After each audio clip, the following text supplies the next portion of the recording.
Good morning, McGraw. Good morning, Kelly. How's everybody doing? Hey We're there. doing well. You're really on this sheriff's retirement fund. It needs a little bit of a primer. So fill us in on all this stuff. So on Sunday, I started a 5-part series on this pretty interesting battle going on that involves all three branches of government. It involves a court cost that, if you've been to court any time recently, not in St. Louis City or St. Louis County, but any of our regional counties around us, you've paid this fee. It's a $3 charge that helps pay for sheriff's retirement. It goes into their pension fund. The problem is it's unconstitutional.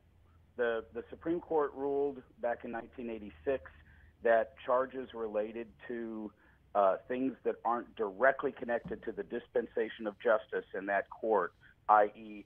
actual court costs, are unconstitutional. You can't do it. And the reason is it's one of the oldest fundamental pieces of American journalism or American jurisprudence. It goes all the way back to the Magna Carta in England, and that is that you can't sell justice. You can't put a barrier to people having access to their courts. Otherwise, the courts just become for the rich and the poor are left out in the cold.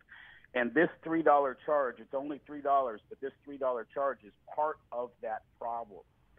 What happened was the legislature passed a bill to put this $3 charge on circuit courts. The Supreme Court and its administrative arm had said that legislation clearly doesn't apply to municipal courts. Municipal courts have nothing to do with sheriffs. The sheriffs didn't like that because that's where they could get a whole bunch more money, about $3 million a year.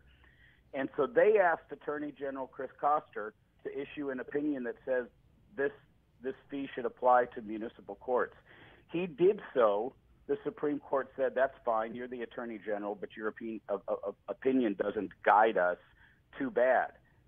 Then they issued another opinion from Chris Koster. Same thing. Supreme Court said, no, we're not going to apply this. Then Senator Mike Parson in 2013 during a budget hearing regarding the court's budget basically threatened the court and said, I've been supporting your raises, I've been supporting your budget. If you don't start charging this fee, I'm not going to support your budget requests anymore.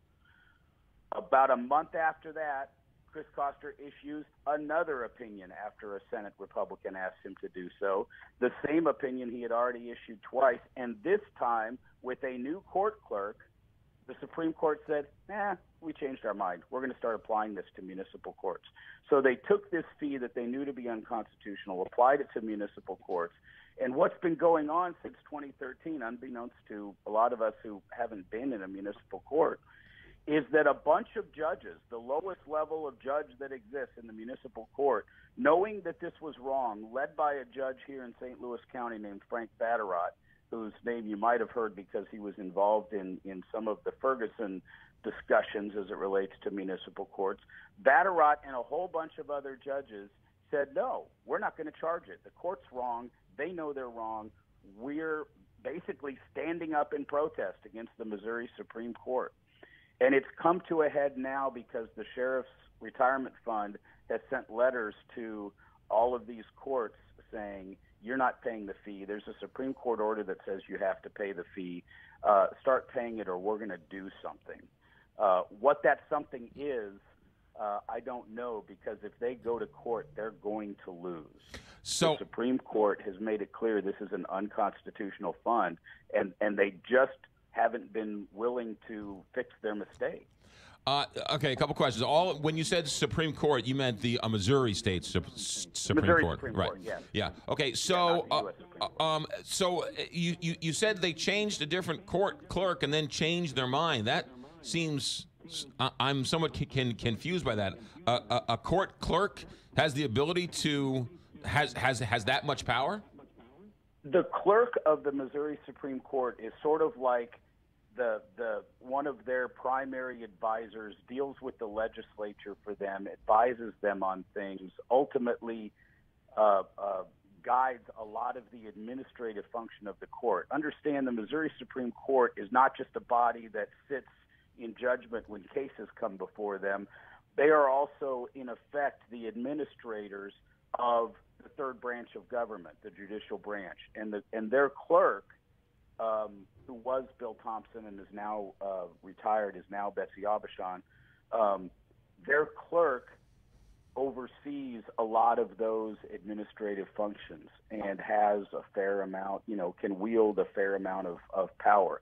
The point of my series is that the Supreme Court itself either allowed their clerk too much power in making this decision, or they endorsed the decision and they did so wrongly. And I believe they did so because of political pressure, and that's why this is so important. The Supreme Court should be the one place where we know that political pressure is not going to lead to an injustice. The Supreme Court has to be that place where the least among us can ultimately go for a level of justice. And in this case, that has not yet happened. I think it will eventually. Okay, a couple quick questions for you. When was this $3 charge first put into law? 1983. 1983. Have they been, how long? And it was just in circuit courts. It was just in circuit courts from 1983 until 2013. Okay, and so they collected. That's when it started to get applied to municipal courts. And then in 2013, when it was the muni courts system came in, have they been collecting the $3 in the muni courts? Have they ever collected the $3 yet? About half of the muni courts in 2013, when the Supreme Court said you need to start collecting them, about half of them did, about half of them are not. And that's where this dispute is headed right now. The Sheriff's Retirement Fund is trying to enforce the Supreme Court order, but ultimately they don't have the power to do that. They're going to have to sue these municipal courts if they want to get them to overturn their own judge's order. It's really interesting that you have judges standing up in defiance of other judges. Yeah, and if you noticed in the first piece, one of them, to me, this is just fascinating. The judge in Nevada, Missouri, the municipal judge, is named Brian Breckenridge.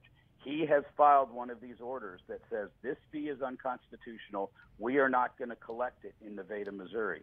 Brian Breckenridge's wife is Patricia Breckenridge, who is the Chief Justice of the Missouri Supreme Court.